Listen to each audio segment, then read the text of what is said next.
নমস্কার, আমি পূজা দাস, পশ্চিমবঙ্গ পুলিশে কর্মরত একজন পুলিশ কর্মী। গত 13ই মে আমি একটি ভিডিও আপলোড করেছিলাম, যার রেসপন্স খুবই ভালো। আপনাদের ভালোবাসার জোরেই এই ভিডিওটি 48 ঘন্টার মধ্যে মাননীয় মুখ্যমন্ত্রী শ্রী শুভেন্দু অধিকারী মহাশয়ের দৃষ্টি আকর্ষণ করেছে এবং তিনি 48 ঘন্টার মধ্যে ঘোষণা করেছেন মহিলাদের তাদের বাড়ি থেকে কাছাকাছি পোস্টিং দেয়া হবে এবং এটি আগামী 90 দিনের মধ্যে কার্যকর করা হবে। আপনাদের প্রতি ভালোবাসা এবং কৃতজ্ঞতা সত্যি অনস্বীকার্য। আমি আপনাদের কাছে চিরকৃতজ্ঞ, সত্যিই চিরকৃতজ্ঞ। আপনাদেরকে কি বলে যে ধন্যবাদ দেব তার ভাষা তো আমার সত্যিই নেই।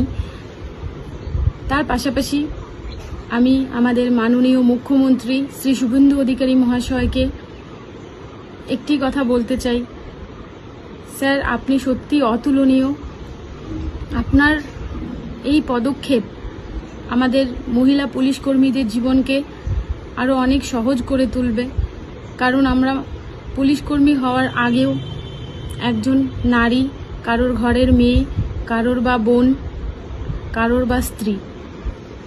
আপনার এই পদক্ষেপ একটি ঐতিহাসিক রায়। আপনাকে ধন্যবাদ দেওয়ার ভাষা আমার কাছে সত্যিই নেই, আর ধন্যবাদ দিয়ে আপনাকে ছোটও করতে চাই না। আমরা সত্যিই চিরকৃতজ্ঞ স্যার আপনার কাছে।